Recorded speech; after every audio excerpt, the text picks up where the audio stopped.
নিয়ে দিয়েছে। তো রাসূল সাল্লাল্লাহু আলাইহি সাল্লাম যা বললেন যে আমি আগামী বছর বেঁচে থাকলে ৯ তারিখে রোজা রাখবো, তো শুধু ৯ তারিখ নাকি ১০ তারিখের সাথে ৯ তারিখ,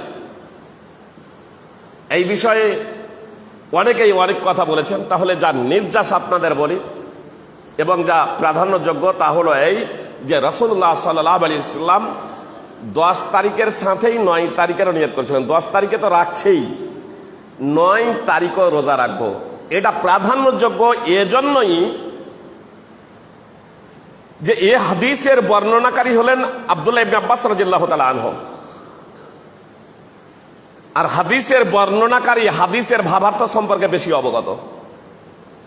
হাদিসের বর্ণনাকারী হাদিসের ভাবার্থ সম্পর্কে বেশি অবগত।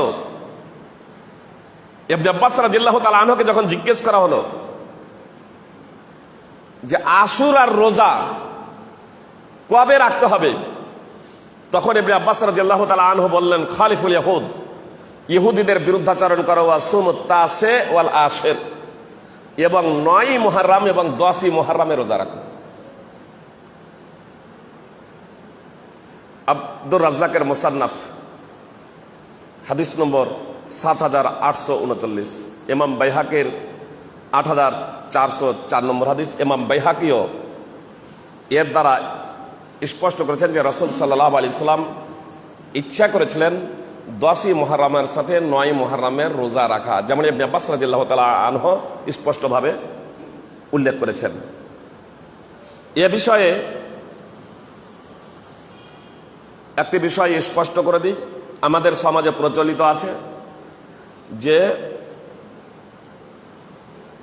১০ই মুহররম আর তার একদিন আগে অথবা একদিন পরে। এ হাদিসটি ইবনে আব্বাস সূত্রেই বর্ণিত আছে মুসনাদ আহমদে, কিন্তু এই হাদিসটি জয়ীফ, এই হাদিসটি সহিহ নয়।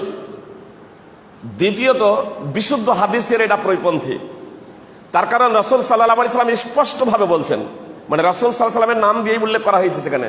আর সহিহ মুসলিমে রাসূল সাল্লাল্লাহু আলাইহি সাল্লাম থেকে স্পষ্টভাবে আছে আগামী বছর যদি, মানে ১০ই মুহররম রোজা রেখেছেন আল্লাহ রাসূল সাল্লাল্লাহু আলাইহি সাল্লাম, ১০ই মুহররম রোজা রাখার নির্দেশ দিয়েছিলেন রমাজানের রোজা ফরজ হওয়ার আগে।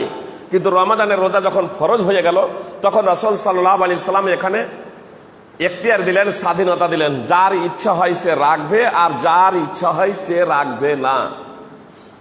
কিন্তু এর বিশেষ মাহাত্ম্য এবং ফজিলত আছে। যে আশুরার রোজা রাখবে না, বিশেষ করে ১০ই মুহররমের রোজা রাখবে না, সে বিগত এক বছরের গুনাহ যে মিটিয়ে দেওয়া হবে এই রোজার মাধ্যমে, এই ফ্যাসিলিটি এবং মর্যাদা থেকে সে বঞ্চিত থাকবে। মানে অনেক নেকি থেকে সে, ফজিলত থেকে সে বঞ্চিত থাকবে। এজন্য আমাদের কর্তব্য হবে যে সাধ্যমতো আমাদের ১০ই মুহররমে রোজা রাখা আর তার সাথে ৯ই মুহররমকে প্লাস করা, অর্থাৎ ৯ এবং ১০ই মুহররম রোজা রাখা। যেহেতু রাসূল সাল্লাল্লাহু আলাইহি সাল্লাম ৯ই মুহররমের রোজা রাখার ইচ্ছা পোষণ করেছিলেন এবং অত্র হাদিসের বর্ণনাকারী ইবনে আব্বাস রাদিয়াল্লাহু তাআলা আনহু বলছেন যে ইহুদিদের বিরুদ্ধাচরণ করো এবং তোমরা ৯ এবং ১০ই মুহররম রোজা রাখো। মুহররম মাসের রোজা প্রসঙ্গে এটাই বিশুদ্ধ সূত্রে প্রমাণিত। এত ব্যতীত যা আমাদের সমাজে প্রচলিত আছে সেগুলো জয়ীব জাল ভিত্তিহীন হওয়ার সাথে সাথে কতগুলো কর্ম শিরক এবং কতগুলো কর্ম বিদআত, কতগুলো কর্ম নাজায়েজ। এজন্য ওই সমস্ত কর্ম থেকে আমাদের বিরত থাকা একান্ত কর্তব্য। আল্লাহ তাআলা আমাদের প্রকৃত অর্থে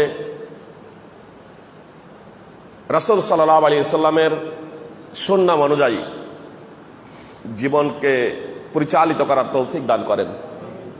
আমরা যদি বেঁচে থাকি আর ৯ এবং ১০ মুহররমকে পাই, তাহলে ইনশাল্লাহ ৯ এবং ১০ মুহররমে আমরা রোজা রাখবো ইনশাল্লাহ।